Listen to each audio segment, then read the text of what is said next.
इस एपिसोड की शुरुआत में हम इस ओल्ड मैन को देखते हैं जो कि पिल्किंग गार्डन की मास्टर से कहने लगते हैं कि मेरा ब्रदर सही कह रहा है, रूल्स तो रूल्स होते हैं। अगर इन्होंने पिछली बार भी रूल्स तोड़े थे तो अब भी इसकी गुंजाइश है कि ये अब भी रूल तोड़ेंगे और फिर ये हम नहीं चाहते हैं। और अब ये देखकर वो कहने लगती है कि तो अच्छा ये तुम हो, तुम्हारी कब से नजर मेरे पिल्किंग गार्डन पर है और अब तुमने न जाने उसका मास्टर बनने के लिए कितने लोगों से मदद मांगी है, लेकिन अभी तक तुम नाकामयाब भी होते आए हो। और फिर वो प्यार से कहने लगती है कि या तो तुम पीछे हट जाओ या तो तुम यहाँ से दफा हो जाओ। और फिर ये देखकर सबको गुस्सा आने लगता है और एक बंदा कहने लगता है कि अच्छा अगर पिल्किंग गार्डन की मास्टर ने इन सब बंदों को बुलाया है और लड़ाई के लिए भेजना चाहती है तो ये लोग जरूरी ताकतवर होंगे और फिर इसके लिए यहाँ पर लड़ना नहीं चाहिए। और फिर ये देखकर पिल्किंग गार्डन की मास्टर कहने लगती है कि अगर ऐसा हुआ तो ठीक होगा। और फिर हम देखते हैं कि आसमान में एक पोर्टल खुलने लगता है जिसे देखकर सब हैरान और खुश हो रहे होते हैं। और एक बंदा कहने लगता है कि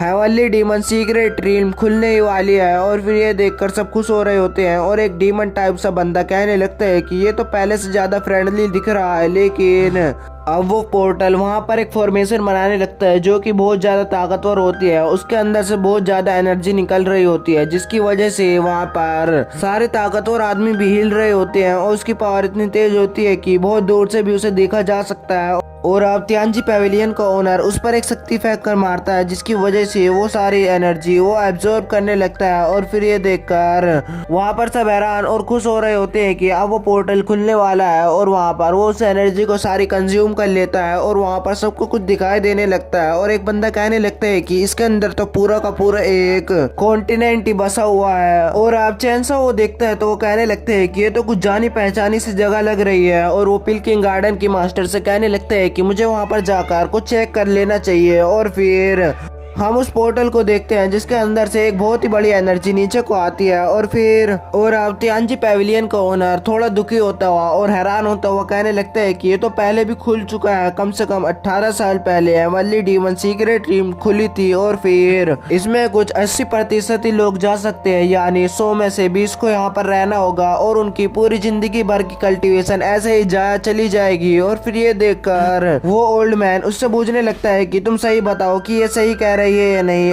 और फिर तियांजी पैवेलियन का ओनर कहने लगता है कि ये मैंने गैजेट खास तौर पर इसीलिए ही बनाया गया है। और फिर वो उसकी पिछले की लोकेशन भी बता देता है और वो कहने लगते हैं कि ये नॉर्थ वेस्ट में पहले खुला था। और फिर ये देखकर सब बंदे हैरान होने लगते हैं और वो कहने लगते हैं कि हम वहाँ क्यों नहीं थे। और आप तियांजी पैवेलियन का ओनर कहने लगते हैं कि ये बुरी बात नहीं है कि ये यहाँ पर खुला है, लेकिन बुरी बात ये है कि यहाँ पर सिर्फ 80% ही बंदे जा सकते हैं। और फिर ये देखकर एक बंदा कहने लगते हैं कि तुम पहले इसे खोलो तो फिर हम बाद में डिसाइड कर लेंगे कि कौन अंदर जाएगा और कौन नहीं। और फिर ये देखकर तियांजी पैवेलियन का ओनर उस पर एक एनर्जी मारता है जिसकी वजह से वहाँ पर एक पोर्टल खुल जाता है जिसकी वजह से अब वो लोग उसके अंदर जा सकते हैं। और अब ये देखकर कुछ बंदे खुश हो रहे होते हैं और कुछ बंदे नाराज हो रहे होते हैं क्योंकि उन्हें पता होता है कि बड़ी डायनेस्टी हमें पीछे छोड़कर वही पहले आगे जाने वाली है। और अब वो बंदा कहने लगता है कि मेरी डायनेस्टी सबसे ताकतवर है और हमें सबसे ज्यादा ताकतवर होने का खिताब भी मिल चुका है, लेकिन अब इसके अंदर हमारी डायनेस्टी जाने वाली है क्योंकि हम सबसे ज्यादा ताकतवर है और इसके बीच में कोई भी नहीं आएगा। और फिर ये देखकर बाकी बंदे उन पर चिल्लाते हुए कहने लगते हैं कि ऐसा कैसे हो सकता है, लेकिन वो बंदे चुप नहीं बैठते हैं और वो कहने लगते हैं कि हमने भी यहाँ तक आने में बहुत सारी मेहनत की है, इसलिए हमारी पूरी जिंदगी की कल्टीवेशन हम ऐसे ही जाया नहीं जाने दे सकते हैं। और फिर एक बंदा उन पर हमला करने के लिए आगे बढ़ने लगता है, लेकिन वो उन पर हमला कर देता है जिसकी वजह से वो बंदा